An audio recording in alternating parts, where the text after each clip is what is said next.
Welcome back. In this video I will guide you how to remove sound from keyboard while typing. If you are hearing a clicking sound while typing on your laptop, it is usually caused by one of the two things in Windows 10.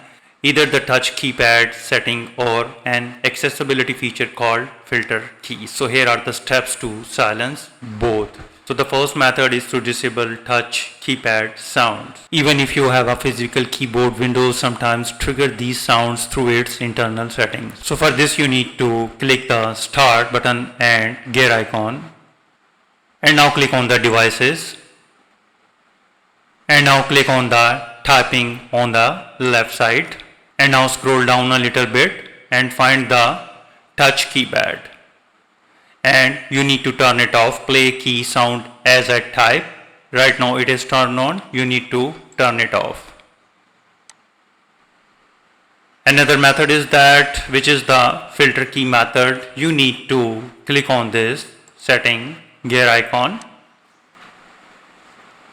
and now click on the ease of access, and on the left side menu click on the keyboard, and now scroll down and look for the use filter keys and toggle it off.